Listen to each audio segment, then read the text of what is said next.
Notre grand format dans ce 13h week-end est cette question: où en sommes-nous sur le glyphosate? Son interdiction a été maintes fois repoussée et aujourd'hui on n'en sait pas plus sur le calendrier. En attendant une décision claire, la science s'intéresse aux alternatives. Eh bien en Belgique, des chercheurs travaillent depuis 10 ans sur des huiles essentielles et ils viennent de déposer un brevet. Selon eux, ce produit pourrait être produit en grande quantité et ne coûterait pas plus cher. Voyez ce reportage de Julien Gasparuto et de Bertrand Catrice. On en épand chaque année des centaines de milliers de tonnes dans le monde. Le glyphosate est l'herbicide le plus répandu, le plus controversé aussi pour son caractère potentiellement cancérigène. Mais peut-on le remplacer? Derrière ces murs, ces chercheurs ont mis au point un procédé unique au monde, à base d'huiles essentielles. Le brevet vient tout juste d'être déposé. La recette est bien gardée, oui. Je ne dirais pas plus... Dans ce flacon, 3 huiles essentielles mélangées à des molécules et de l'eau. Il suffit de quelques gouttes pour tuer les mauvaises herbes. Démonstration à l'appui. Ici, c'est un produit qui n'a pas été traité, donc juste avant la pulvérisation que j'ai fait il y a quelques instants. Ici, c'est une plante qui a été traitée il y a 24 heures. Celle-ci, il y a 3 jours. Et ça, c'est l'état qu'on obtient une semaine après la pulvérisation. En une semaine, le produit a totalement fait disparaître la plante.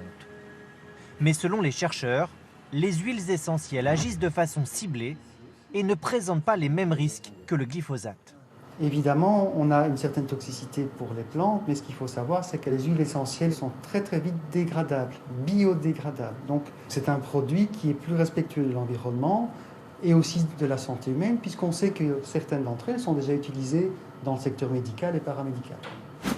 Il aura fallu 10 ans de recherche pour trouver le bon dosage et il faudra encore attendre quelques années pour la commercialisation.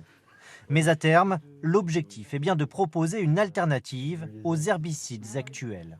On s'est assuré que les huiles essentielles sont abordables au niveau du prix pour un plus grand nombre, mais aussi parce qu'on sait que ces huiles essentielles, elles sont produites en grande quantité. Et en Belgique, les agriculteurs utilisent déjà des huiles essentielles. Au royaume de la frite, elles permettent aux pommes de terre d'éviter de germer. On a combien de tonnes à traiter cette fois-ci? Ici, on a environ 1000 tonnes à traiter. Tous les 2 mois, cette ferme utilise un traitement très particulier. Dans ses bidons, des huiles essentielles d'orange. Vous avez ici une machine qui va aspirer l'huile essentielle, va chauffer cette huile essentielle à une température très élevée, ce qui va former un brouillard qui va être envoyé dans le hangar. À l'intérieur, la fumée envahit progressivement les lieux. Elle va agir pendant 5 heures pour tuer les germes sans nuire à la qualité de la pomme de terre. Celle-ci, on peut remarquer des germes qui ont été brûlés et ça se voit par les bouts qui sont noircis. Les agriculteurs sont passés aux huiles essentielles suite à l'interdiction d'un produit chimique. Mais cela leur coûte aujourd'hui 3 fois plus cher. Le bilan est donc mitigé. Pour l'environnement, la santé des gens, on se rend compte que oui, c'est positif de travailler avec des produits à base d'huiles essentielles. Maintenant, ce qui est négatif, ça j'en reviens, c'est le coût. Les chercheurs de l'Université de Liège assurent que leur herbicide ne sera pas plus cher que les produits actuels.